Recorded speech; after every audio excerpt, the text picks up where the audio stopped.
Primero un par de anuncios parroquiales. Aquí a la izquierda voy a poner todo lo importante y acá van a estar solamente los desarrollos para que no se me pierdan. Solamente voy a usar pizarrón, así que aquí ya pueden olvidarse de esta pantalla. Y a lo largo de la plática voy a estar haciendo preguntas. Y ustedes también pueden hacerme preguntas en cualquier momento. No se preocupen por estar equivocados, uno es así como aprende. ¿Sabes si nos equivocamos?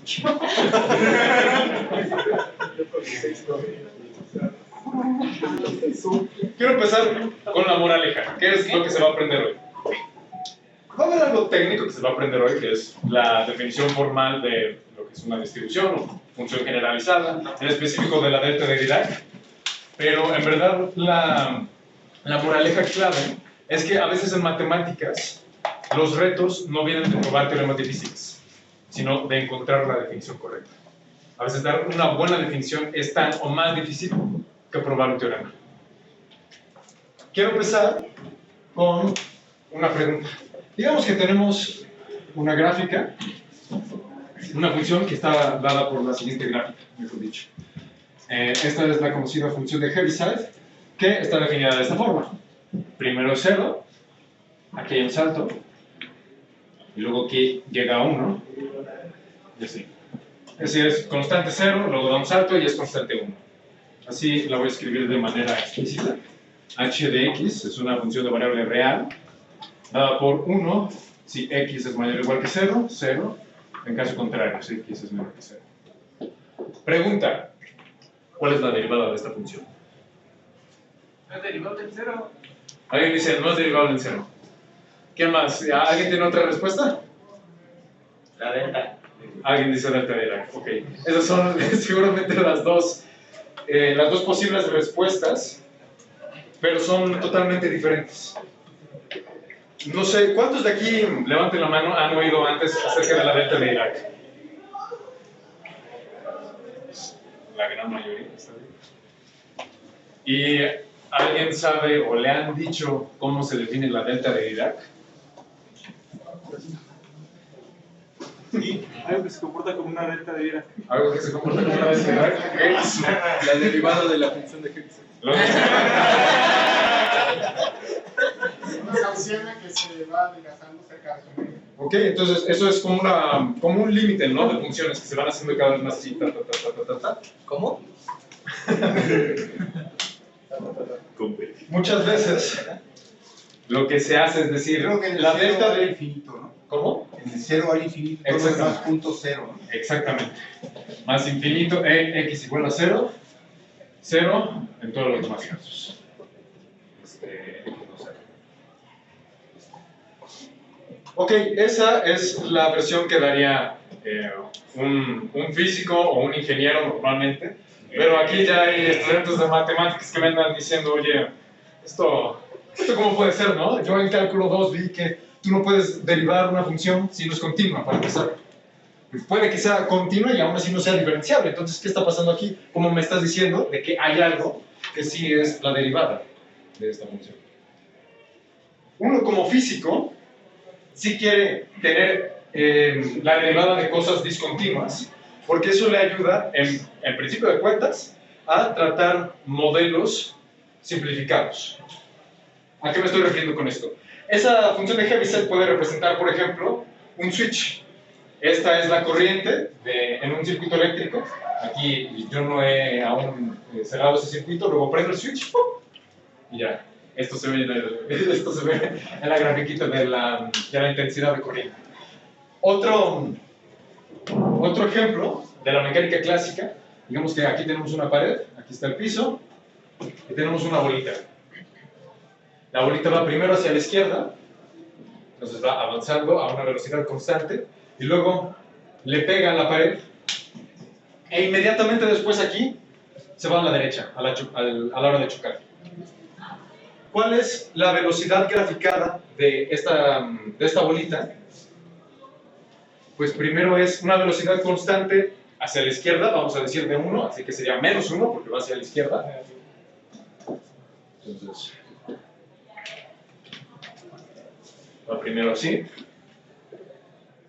Y luego, justo cuando llega acá, la velocidad va en la misma magnitud, pero hacia el sentido contrario. Ustedes se pueden preguntar qué pasa aquí en x igual a 0. Vamos a ser un tanto agnósticos y vamos a decir por ahora que o no está definida la función en x igual a 0, o es o este punto o este. Pueden tomar la definición como ustedes quieran. La cosa es que yo quiero que esta función sea derivable para poder tratarla con la segunda ley de Newton.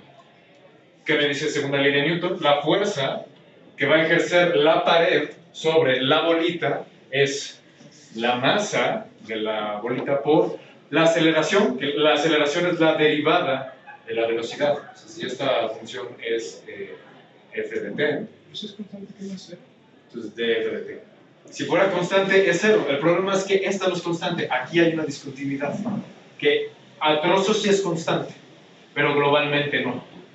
Lo que queremos es, o sea, el objetivo de esta charla es encontrar algo más general que las funciones de variable real, en donde tenga sentido derivar esto y que generalice la derivada clásica que ya conocemos. ¿Hasta aquí hay alguna pregunta? Ok. ¿Cómo lo vamos a hacer? Vamos a empezar con una situación física. Vamos a decir que tenemos una barra de metal muy larga, vamos a suponer infinitamente larga, así que los puntos de esta barra los podemos representar por números reales. Aquí estamos en el punto x igual a 0, aquí es el punto x igual a 1, etc. Como es infinitamente delgada, yo solamente me voy a preocupar por los puntos. En específico me voy a preocupar por la temperatura que hay en esta barrita. La temperatura va a estar definida por una función f de x, que será la temperatura en el punto x. ¿Cómo es que uno mide temperaturas? Bueno, pues normalmente uno agarra un instrumento de medición. En este caso, normalmente uno agarraría un termopar, pero vamos a hacerlo todo así sencillito. Vamos a decir que aquí tenemos un termómetro. Entonces, aquí, este es el bulbo del termómetro. Y si yo quiero medir la temperatura en x igual a 0, pues lo pongo por aquí. Ahora, físicamente, uno no puede decir a ciencia cierta cuál es la temperatura en el punto x igual a 0. ¿Por qué? Porque estamos trabajando con objetos físicos. Esto de aquí, esta medición, va a depender de la sensibilidad de este termómetro, y en particular no me voy a poder fijar en solamente un punto. Esto a lo más que podrá hacer será tomar como una especie de promedio en un intervalo pequeño, que va a estar determinado por nuestro objeto de medición, el termómetro, y dónde lo pongamos. O sea, si yo pongo el termómetro por acá, pues la sección de la barra en donde es sensible el termómetro, pues va a estar por aquí. Vamos a representar al termómetro, o a la sensibilidad del termómetro, por una función llamada phi de x. Esto va a ser la sensibilidad del termómetro.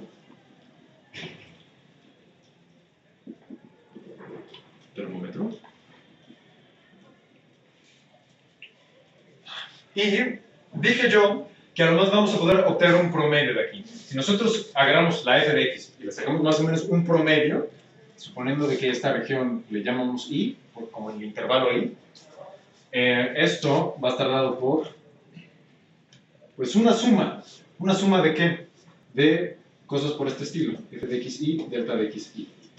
O sea, en general, un promedio lo que es agarro mi función, yo la evalúo en algunos puntitos de aquí, xi, suponiendo de que tomo el promedio en un valor, en un conjunto discreto de puntos por acá, y cada uno de estos se multiplica por una pequeña delta, que es, pueden pensar ustedes como delta xi igual a 1 sobre n, por ejemplo, suponiendo que esta longitud es 1, y con esto, si yo saco el 1 sobre n, pues ya tengo realmente un promedio, ¿no? Que es sumar todos los valores y luego dividirlo entre el número de sumandos. Pero en verdad, esto no es exactamente lo que se está haciendo, porque esto es un promedio de valores discretos. Esto es algo continuo. Así que esto en verdad se tendría que tomar el límite. Y esto va a ser el promedio. La función integrada en los i's. Bueno, si la suma se vuelve integral, los delta i se vuelven dx. ¿Okay? En ese desarrollo que acabo de hacer, no estoy tomando en cuenta el termómetro. Voy a hacer de nuevo el dibujo. Digamos que tenemos aquí la barrita. No me quiero fijar aquí en x igual a 0 o cualquier punto. Tengo aquí el bulbo del termómetro. Y esta phi de x lo que me representa es la sensibilidad. Así que si es sensible en este intervalo, yo grafico aquí la sensibilidad del termómetro, phi de x. Entonces esto se va a ver algo así. Aquí no mide nada, no mide nada. Y aquí ya empieza a medir algunos valores y después otra vez no mide nada. Aquí, esta región es donde es sensible. Así que al final, en verdad, esto de aquí que yo escribí muy bonito, si considero ya el termómetro, queda así. F de x, phi de x, de x. Vamos a hacer una pequeña simplificación. Aquí no me voy a fijar en el intervalo. Voy a poner integral de menos infinito a infinito de f de x, phi de x, de x. ¿Por qué puedo hacer esto? Porque phi de x es 0 afuera de este intervalo. Entonces, es como si yo estuviera sumando. O sea, tengo esta integral, le sumo el cacho que me falta a partir de la izquierda y el cacho que me falta a partir de la derecha. Solamente tengo este. Pero el de aquí y el de acá es 0, porque el phi es 0. Esto me representa la medición de la temperatura dada por f de x con el termómetro representado por phi de x. Voy a introducir una notación para esto que nos va a ser muy útil, que es esta de aquí. F de x actuando en phi de x es esta integral de acá. De hecho, la voy a escribir aquí porque es algo bien importante. La acción que me representa una medición en realidad está dada de esta forma. F de x por phi de x es integral de menos infinito a infinito de f de x, phi de x, de x. ¿Hasta que hay alguna pregunta? Todo claro, ¿no? Entonces, una acción, o la acción de f de x en phi de x es qué valor mido yo cuando uso el termómetro phi en la temperatura F.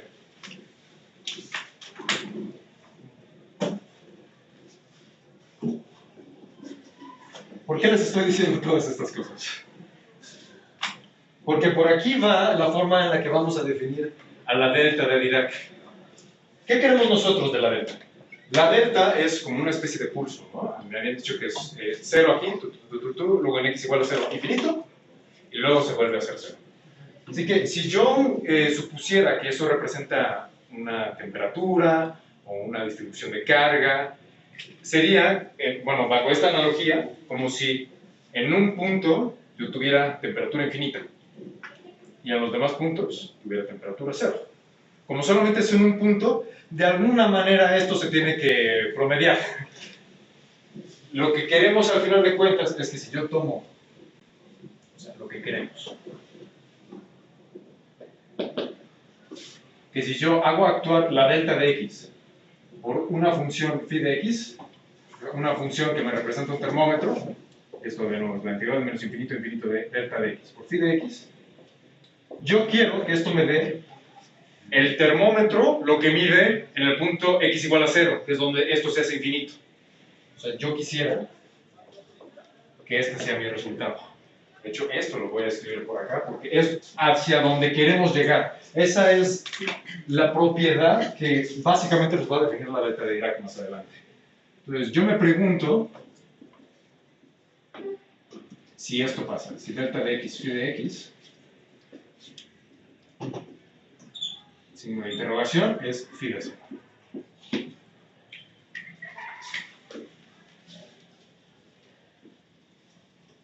Ok. ¿Preguntas? ¿Todo bien? Los voy a creer. Luego les hago el sample.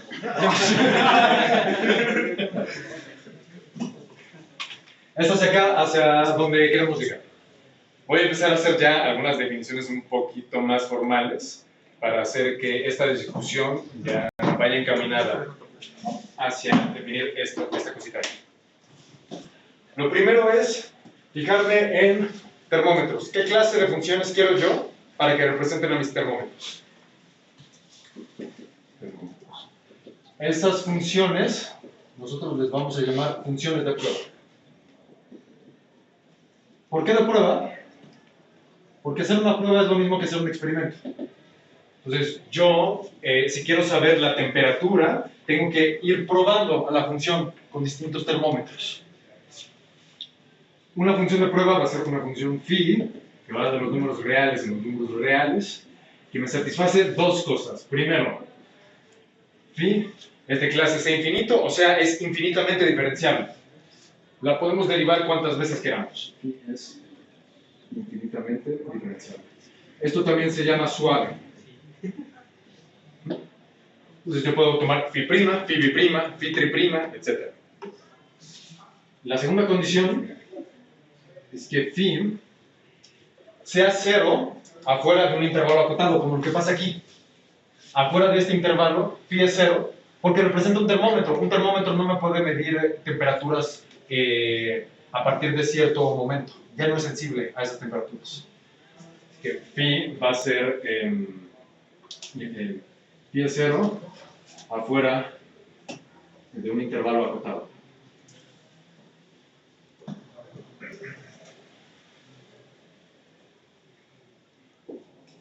Gracias a 2 se va a cumplir algo que nos va a servir más adelante, que es que si yo agarro una función f de x, digamos que tenemos una función f de Rn, ¿no? Si yo me fijo en f evaluado en más infinito por phi evaluado en más infinito, ¿qué es esto? Esto por definición es el límite cuando x tiende a más infinito de f de x, phi de x. ¿Esto qué es igual? 0. ¿Por qué? Porque se anula después de 5. Exactamente. Si yo me voy ya a partir de aquí, esto va a ser 0 porque lo estoy multiplicando por 0 siempre. Y de hecho es lo mismo, esto también se cumple si me voy para atrás. Si tomo el límite cuando x tiende a menos infinito. Tiende a menos infinito, menos, más menos. ¿Okay? De hecho es tan importante que la voy a escribir acá también. Entonces, una función de prueba que define, o cómo se define, por dos puntos. Primero phi es suave y luego la otra phi, bueno, lo que dice ahí, pero lo que en verdad nos importa es de que phi de más menos infinito por phi de más menos infinito es 0 para cualquier función f que yo me agarre.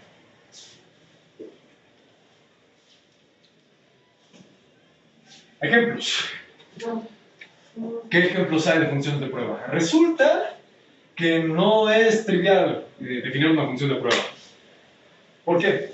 El primer requerimiento que me dice, phi es infinitamente diferenciable. Yo conozco un montón de funciones que son infinitamente diferenciables. Cualquier polinomio exponencial, funciones trigonométricas o combinaciones de ellas, sumas, composiciones, multiplicaciones, todo eso va a ser suave. El problema es cuando yo combino esto de aquí con el requerimiento 2. Resulta que si yo tengo una función definida en los términos que les acabo de decir, o sea, como composición, suma y productos de funciones elementales, o sea, polinomios exponenciales y funciones trigonométricas, entonces esa función, si no es 0, si no es la función trivial 0, entonces no va a ser de prueba.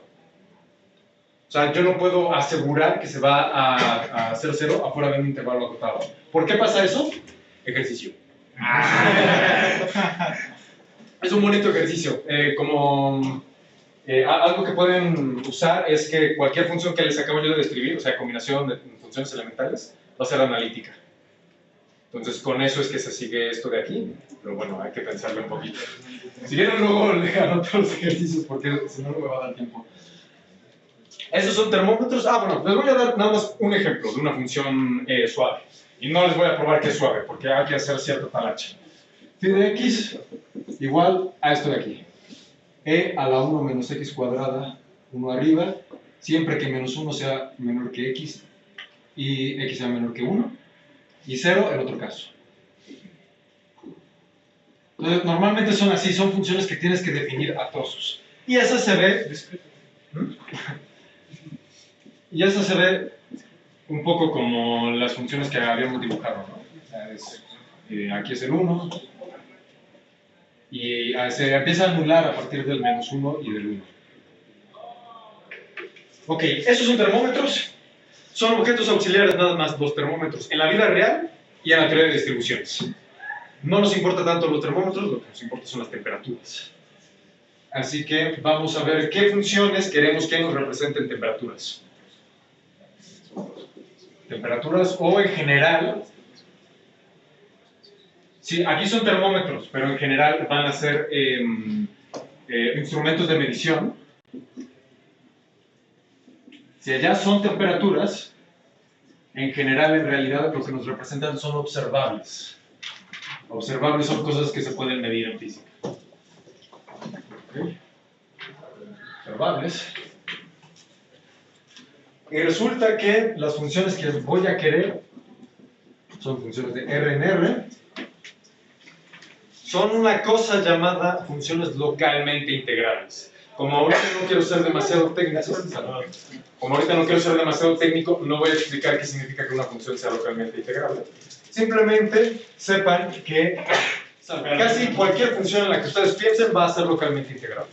En particular, voy a poner aquí funciones localmente integrables. En particular, ¿qué funciones hay aquí? Tenemos todas las funciones continuas. O sea, cualquier función continua es localmente integrable, e incluso mejor, todas las funciones continuas a trozos, definidas en toda la recta real. Entonces, casi cualquier cosa uno se puede imaginar que va a representar una temperatura. ¿Qué habíamos dicho entonces? ¿Cómo habíamos dicho que se hacía una medición? Pues uno hacía actuar una función como estas, una función localmente integrable, en una función que representa un termómetro, o sea, una función de prueba.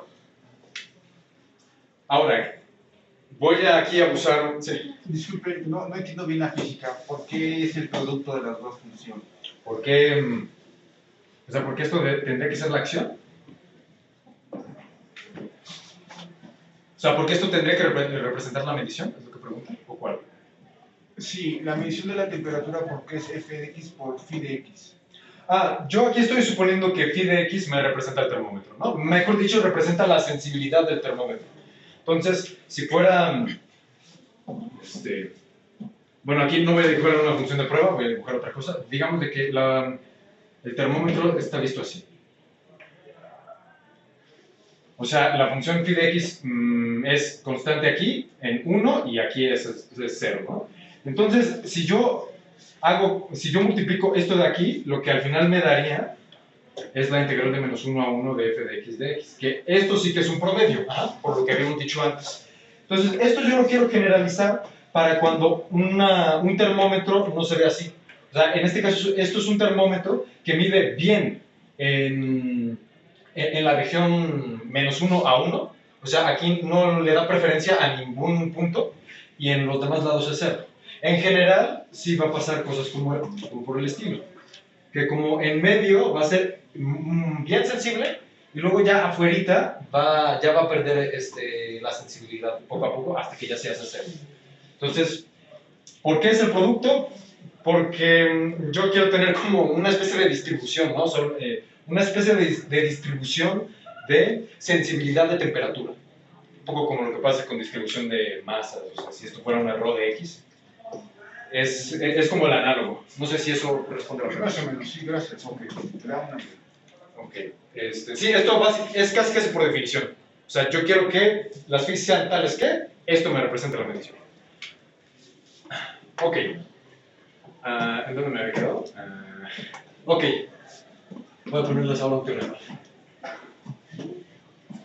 Digamos que tenemos dos funciones. R de G de R en R. Ambas me representan temperaturas o más en general observables. Y vamos a suponer que pasa esto. Si yo hago una medición con un cierto termómetro f de x, resulta que esto va a ser igual a la medición si yo lo hago con g de x. Para cualquier función de prueba. Para toda phi, función de prueba. ¿Qué significa esto? Yo tengo dos barritas de metal, una representada por F y otra por G. Agarro el mismo termómetro y empiezo a medir. Y cada vez que hago una medición, chuc, chuc, chuc, chuc, me da el mismo resultado. ¿Qué esperan que pase? Que sean iguales. Que sean iguales. Entonces, ¿quiénes van a ser iguales? F. F y G. Entonces, la conclusión es que F es igual a G casi en todas partes. ¿Ok? ¿Qué significa esto de aquí? En verdad, yo no puedo decir que F y G van a ser iguales en todos los puntos. Porque, ¿qué pasaría si digamos que F está dada así? F está dada de esta forma. Y G está dada de la misma forma, o sea, va a decir, salvo este punto en donde hace un salto y luego se sigue. O sea, esta es G de X en azul, F de X en negro. ¿Qué pasa si yo tomo, bueno, y ahí los multiplico ya por una phi de X, ¿no? Supongamos incluso ya que, aquí ya los multiplicamos, ¿no? Y nada más quiero saber la integral. ¿Qué va a pasar cuando yo haga la integración? Da lo mismo, porque la contribución que hace g de x en este punto es nada. En general, f es igual a g casi en todas partes, lo que significa por definición es que, sí, puede que sean diferentes en algunos puntos, pero el conjunto de puntos en donde son diferentes es infinitamente delgado. En términos ya concretos, si saben algo de teoría de la medida, significa que tiene medida de Lebesgue cero, o medida abstracta cero.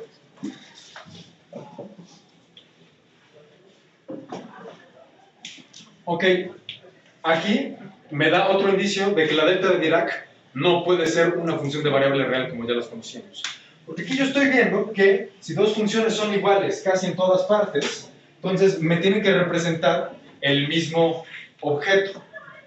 Pero la pseudo definición que habíamos dado de la delta de Dirac era cuando era infinito en x igual a 0 y en todos los demás puntos 0. Eso es igual casi en todas partes a la función idénticamente 0, porque solamente difiere en el punto x igual a 0. Solamente que, bueno, difiere x igual a infinito, ¿no? Pero aún así, incluso si uno, de nuevo, toma el curso de análisis matemático 2, resulta que sí se pueden integrar funciones que tienen valores infinitos y sigue cumpliéndose esto. O sea que la integral aún seguiría siendo 0 y por lo tanto esa no es una forma matemáticamente responsable de definir a la delta de Dirac. Tenemos que abstraer todo esto. ¿Qué es lo que al final nos importa de todo el desarrollo que acabamos de hacer? Lo en realidad importante es yo poder hacer mediciones. O sea, quiero axiomatizar el concepto de acción. Quiero generalizarlo ya para que una acción no necesariamente tenga yo que tomarla de esta forma.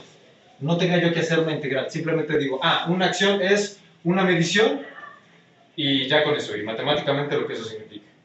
¿Cuánto tiempo me queda? Media hora. ¿Media hora? ¿Media hora menos preguntas? Sin preguntas, pero... Sin preguntas, media hora. Ajá, sí. Ok. Ya son las 5. Ok. Sí. Mejor.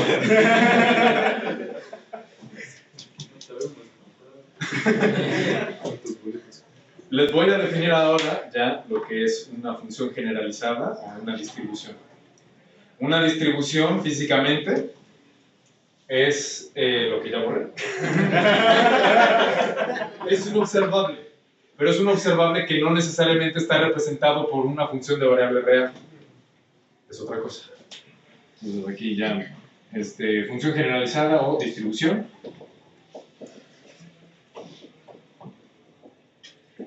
¿Qué es una distribución? Si yo quiero que sea un observable, yo quiero poder hacer mediciones con ello. ¿Qué es hacer una medición? Es agarrarme un termómetro, una función de prueba, y a eso asignarle un valor numérico que representa la medición. Entonces, en general, una distribución, la voy a denotar por F garigoleada, es una función, pero no de variable real. lo que va a hacer es, el dominio de esta función es algo llamado test. Test es el conjunto de funciones de prueba y van hacia los números reales. O sea, yo me agarro una función de prueba phi y la manda a la medición de la distribución que me representa el objeto físico.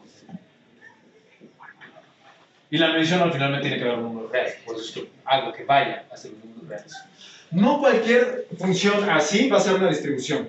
Tiene que satisfacer ciertas cosas, que van a ser axiomas relativamente naturales, como te van a ver. Primero, quiero que sea lineal. ¿Qué significa que sea lineal? Entonces, es una función así que me cumple dos cosas. Primero, f es lineal. ¿Cuántos de aquí son de primer semestre? De primer semestre. Segundo semestre. Ah. Entonces, el conjunto de funciones de prueba es un espacio vectorial. Sí, es por eso que lo quería mencionar ahorita. Pero entonces, segundo semestre, ¿cómo son? Bueno, segundo semestre. ¿Ya viste álgebra lineal? Pues en eso estoy. En eso estás, ok. Entonces, ya, ok, entonces voy a asumir un poquito de madurez matemática por parte de los, del público. Sí, test, ya lo mencionaron, esto es un espacio vectorial. De hecho, resultará ser algo más que un espacio vectorial. Ahorita vamos a discutir eso, quizá. F es lineal. Entonces, bueno. F va a ser una función lineal de un espacio vectorial en los reales. ¿Eso cómo se le llama? Es un funcional lineal. Entonces, F es lineal, ¿qué significa? F de phi 1 más phi 2 es F de phi 1 más F de phi 2. ¿Por qué es natural pedirle esto? ¿Qué pasa si yo me agarro dos termómetros y hago la medición y sumo los resultados que me da la medición? Pues eso debería ser lo mismo que si yo primero agarro un termómetro y hago la medición, luego agarro otro termómetro y agarro la medición y los resultados los sumo. O sea, los dos termómetros no va a haber interacción entre esos dos termómetros. Eso es lo que quiere decir que separe sumas. La segunda es que separe escalares.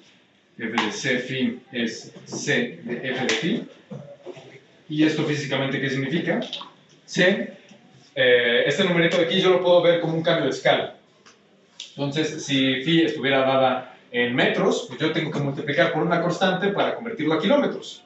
Entonces, si yo agarro mi instrumento de medición y hago, no sé, digamos que ya es algo electrónico, ¿no? Digamos que es un termómetro electrónico. Y me dice, bueno, esto te lo doy en Fahrenheit. Multiplicarlo por una constante significaría convertirlo a Celsius. Bueno, más o menos, ¿verdad? Porque Fahrenheit y Celsius no sé. Suponiendo de que tiene sentido el sistema imperial, esto sería lo mismo que agarrarse el termómetro en Fahrenheit, multiplicarle por la constante para que sea Celsius, hacer la medición, o lo que debería ser lo mismo es no cambiar el termómetro, solamente hacer, quédate en Fahrenheit, yo mismo hago la conversión. Por eso es que se piden estos dos axiomas. Y el segundo es que F es continua. Y aquí no voy a explicar qué significa explícitamente que F sea continua. Voy a mencionar algo nada más. Uno quisiera que la función sea continua, porque si yo tengo dos termómetros que se parecen mucho, yo esperaría que las mediciones se parezcan mucho. Eso es básicamente lo que significa la continuidad. Ahora, hay aquí varios alumnos de semestres avanzados, entonces les voy a platicar nada más un pequeño comentario. ¿Cómo se define aquí la continuidad? Uno tiene un espacio vectorial, uno imagina, bueno, ¿cuál es la norma en este espacio vectorial? Pues no hay norma. Esto es un espacio vectorial topológico. Y en verdad se puede caracterizar de manera relativamente sencilla lo que significa que una sucesión de funciones de prueba converja. ¿Sí? El producto ese de dos funciones, que es la integral, ¿eso es un producto punto o no? Así es, de hecho por eso estamos usando esta notación de aquí. Bueno, ahorita también, como ya sé de que hay varios de aquí de semestres avanzados, ya voy a mencionar un poquito más de esto. No. rapidísimo. ¿No? Sí, es un producto interno. Entonces, nada más voy a terminar el comentario que había hecho antes. Esto resulta ser esta noción de convergencia, a pesar de que es relativamente fácil de definir, de hecho lo hacen algunos libros, les puedo dar una bibliografía al final, que lo hace sin usar análisis funcional, ni topología, ni nada de esas cosas. Resulta que si uno ya se quiere meter en los detalles y quiere hacer cosas teóricas con esto, no es tan sencillo porque es un espacio vectorial topológico donde la topología está definida por una familia de seminormas, lo que sea que eso signifique. Es una cosa complicada, es a lo que me refiero. Pero se pueden tomar equivalencias que haga esto manejable, que se pueda calcular. Otro comentario, esto sí es un producto interno siempre y cuando estas funciones estén en algo llamado L2. Que sea L2 significa que esta integral converge. Eso es lo que significa. Que si me da tiempo igual y al final hago más comentarios sobre eso. Pero ok, esto es una distribución. Ejemplos de distribuciones. Bueno, más vale que las funciones localmente integrables pues, sean distribuciones, ¿no? Porque eso es lo que quiero generalizar con esto. Resulta que sí. Ejemplos.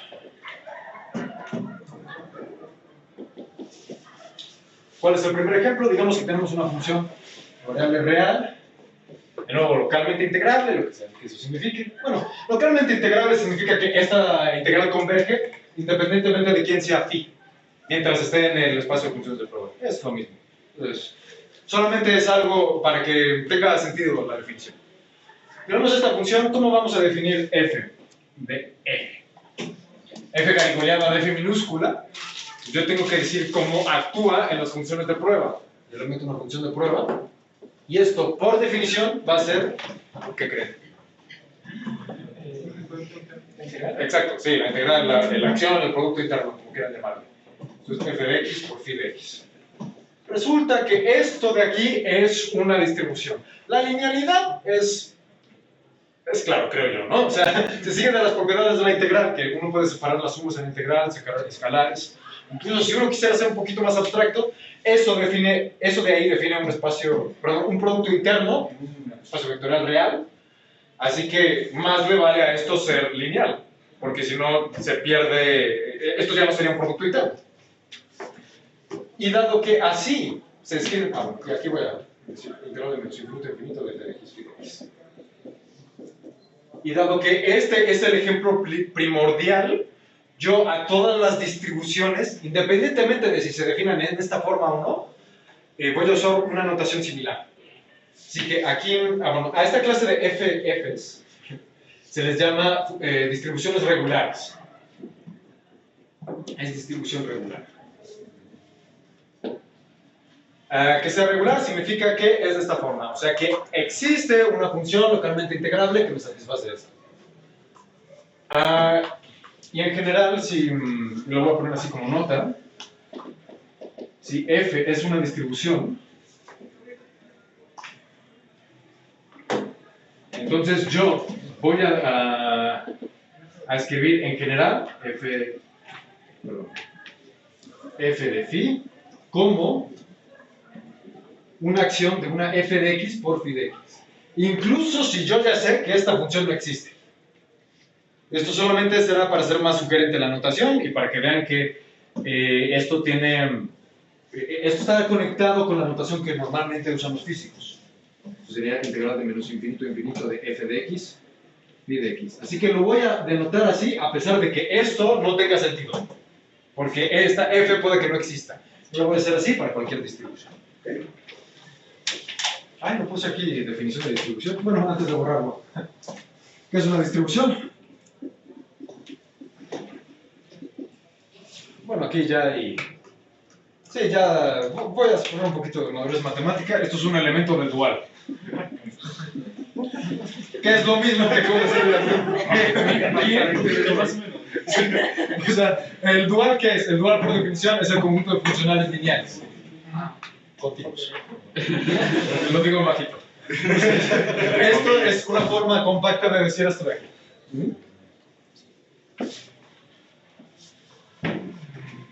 Ok.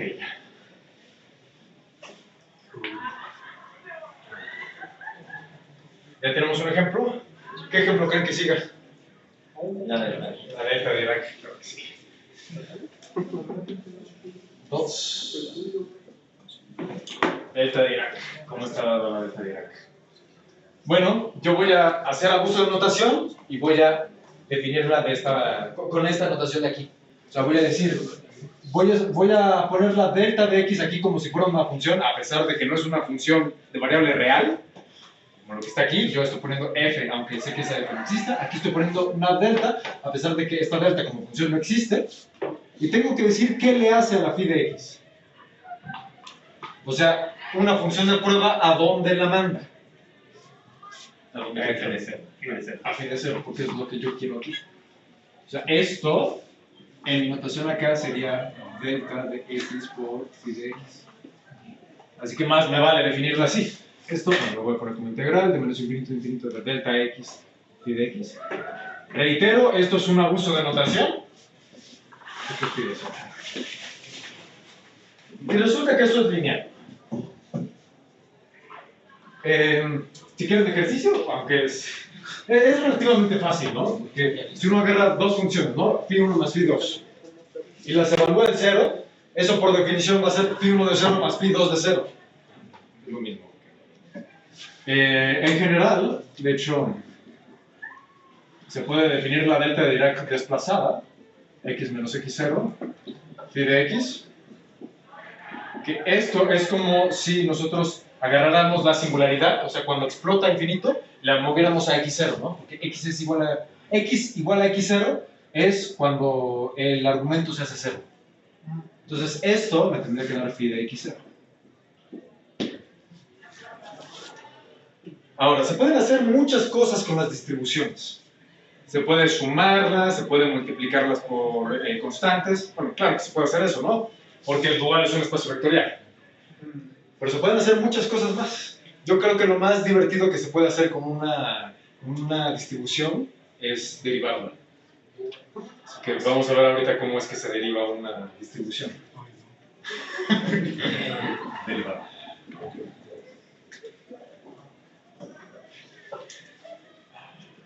Yo quiero extender la función de derivada de una función de variable real y que esto también se cumpla para distribuciones, por lo menos para distribuciones regulares que están representadas por funciones así.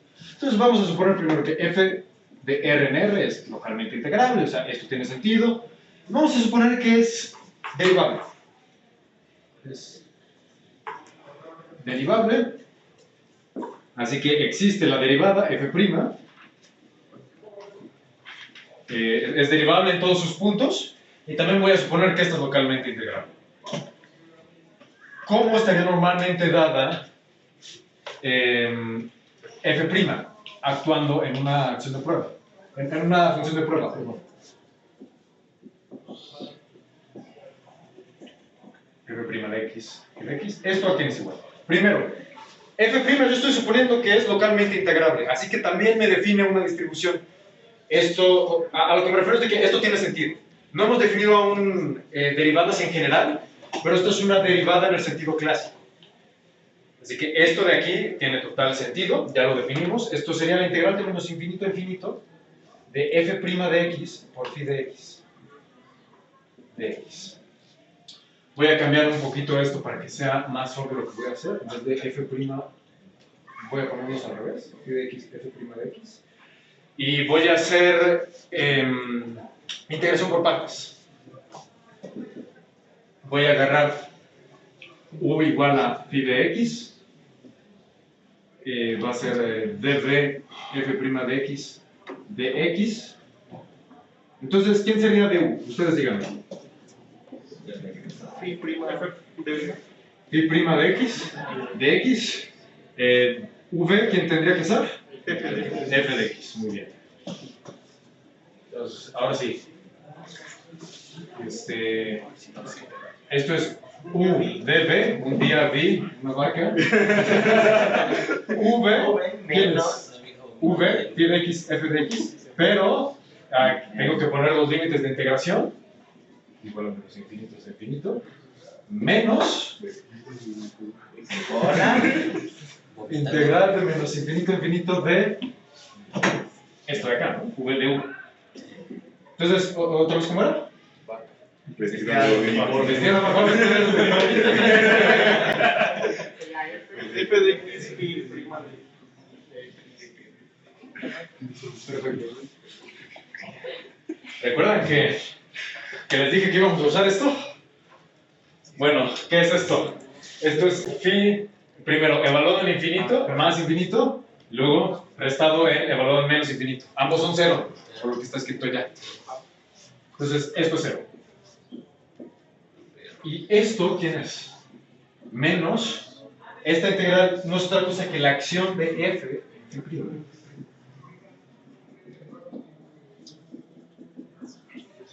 ¿Qué hicimos? Obtuvimos la acción de f' en cualquier función de prueba y hallamos cómo expresarla en la distribución original, o sea, en la función original. Fíjense de que yo puedo derivar esta porque estoy suponiendo que las funciones de prueba son suaves, son infinitamente diferenciables. Así que, de hecho, yo no solamente puedo derivarla una vez, o sea, esto yo lo puedo generalizar a más derivadas. ¿Cómo voy a definir entonces para una distribución? Para una distribución en general, digamos, f de x distribución. O sea, esta f de x es la función que puede que no exista, pero con el abuso de posición que tenemos. O sea, voy a poner aquí f, ¿no? F en verdad es la distribución. ¿Cómo va a estar dada entonces la derivada? Primero lo voy a escribir mejor con la notación honesta. ¿Cómo está la derivada de una distribución? ¿Cómo está definida? Pues yo voy a definirla exactamente como tengo en esta fórmula. F' de phi va a ser menos la acción, o sea, la evaluación de la distribución en phi'.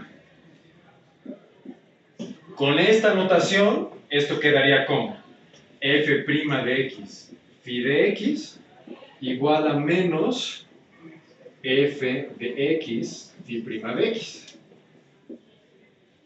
Entonces, esto es una definición.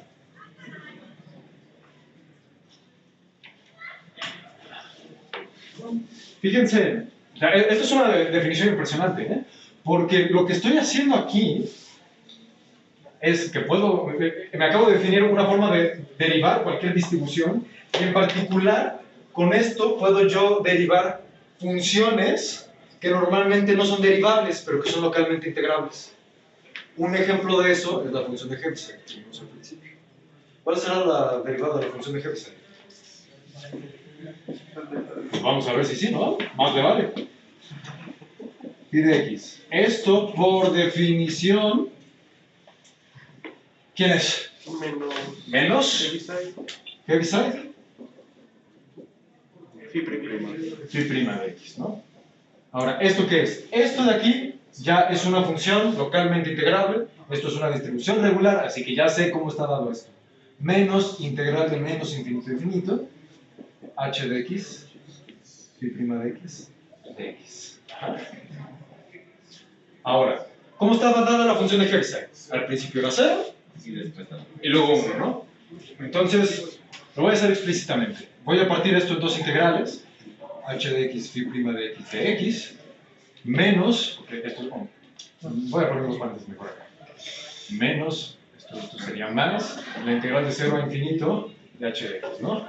¿Cuál de estas se hace 0? La primera.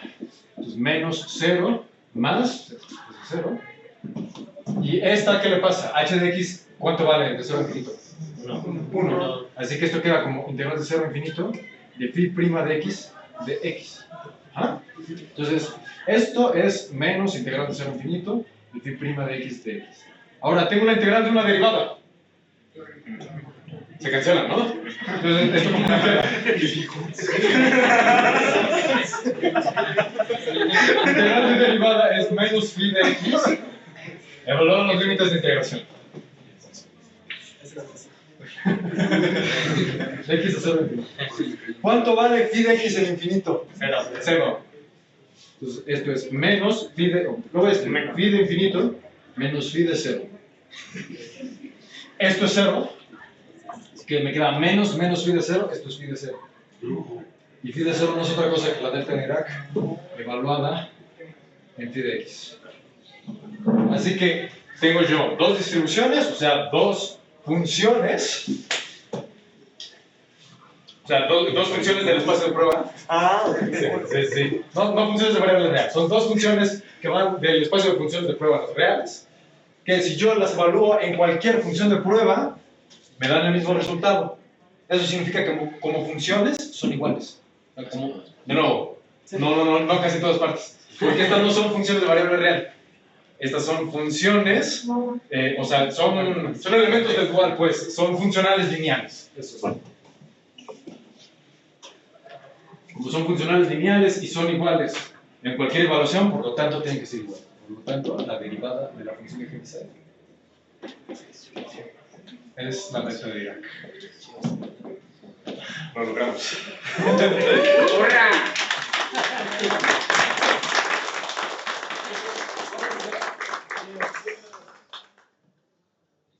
Okay.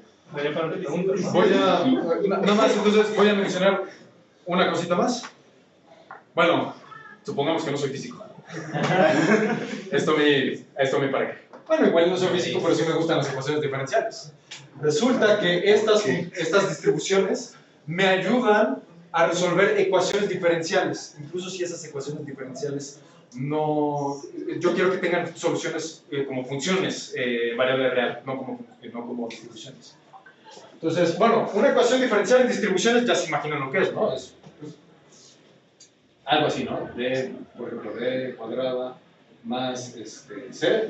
Esto en una distribución f de x tiene que darme una función f minúscula de x, ¿no? Solamente que aquí ya esto tiene sentido porque ya definimos que es la derivada de una distribución.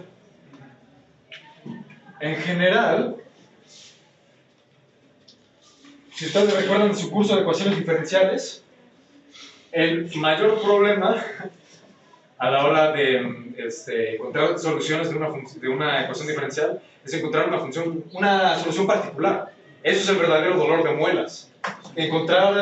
No es tan difícil encontrar, si tenemos una ecuación lineal, solamente encontrar una solución homogénea, ya hay un procedimiento para eso. Digo, también para el otro hay un procedimiento, pero es muchísima talacha y además no sirve para cuando esta función es discutible. Ya yo quiero que esto sí sea una función, pero ya no me voy a restringir solamente a funciones derivables. Ya quiero ver qué pasa si esto solamente es continuo. Pues resulta que si yo sé la solución de esto para una distribución en específico, entonces yo ya puedo saberlas para todas. O sea, yo con esta teoría que acabo de desarrollar y desarrollándolo un poquito más, puedo ver que si yo quiero resolver esta ecuación para cualquier f, basta con que yo resuelva esta. Con delta de Dirac. Esto de aquí se llama una función de Green. Bueno, cuando cumple las condiciones iniciales.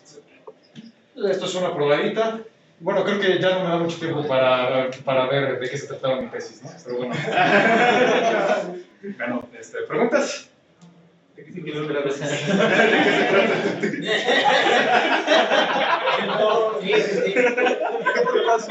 Eso me gustaría saber también. Primero, si quieren que les platique está bien, pero primero quiero saber si hay otras preguntas de esto. No. Ok, rápidamente, ¿de qué se trata la mecánica cuántica? 5 minutitos.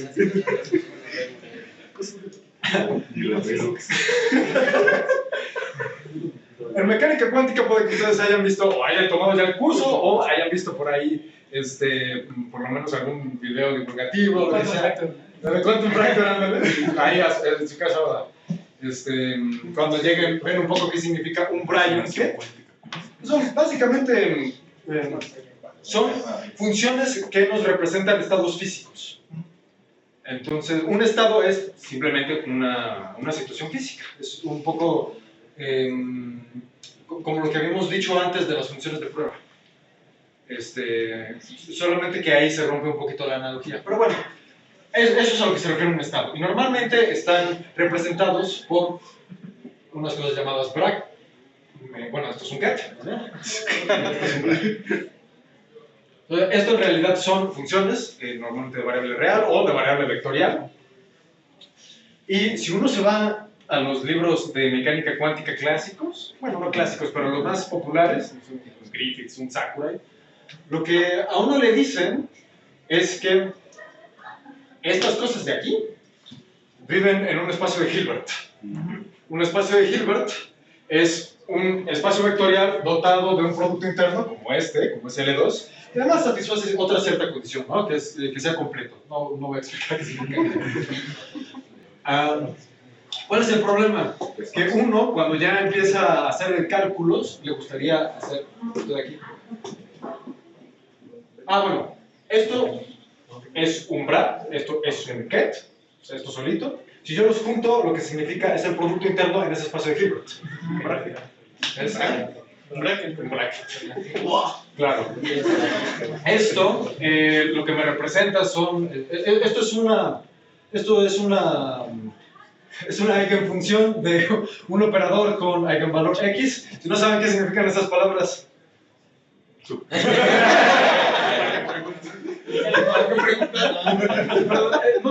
No tengo tanto tiempo para explicarlo, pero es una cosa interesante.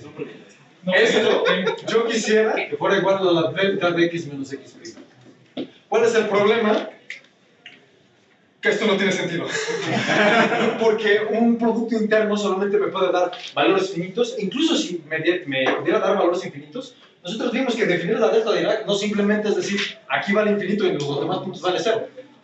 De hecho, el mismo Paul Dirac, cuando introduce su función delta en su libro de los fundamentos de la mecánica cuántica, él mismo dice, esto en realidad no es válido, esto no es un espacio Hilbert, es algo un poquito más general. Pero no sé qué es. Pero resulta que ahorita ya se tiene una idea de qué es. Es algo llamado un espacio de Hilbert equipado. O tripleta de Gelfand, que es una tripleta de espacios ensanguichados de esta manera. Así que estos son espacios vectoriales, este es el dual de este y este es un espacio de Hilbert.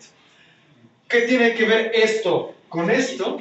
Que más o menos, lo que les voy a decir no es exacto, pero más o menos, phi representa espacio de distribuciones, o sea, esto es distribuciones test. Esto de aquí representa distribuciones regulares. Y esto de aquí es, bueno, pues lo que está aquí, ¿no? Si esto es test, esto es dual de test, o sea, son distribuciones en general. Y resulta que ya cuando uno adopta este formalismo, ya hay muchas cosas que uno puede probar en serio, ¿no? Que en verdad no se cumplen, o sea, hay algunos teoremas que se mencionan en mecánica cuántica, como que cualquier operador autoadjunto tiene una base de eigenfunciones. Eso en realidad no es cierto.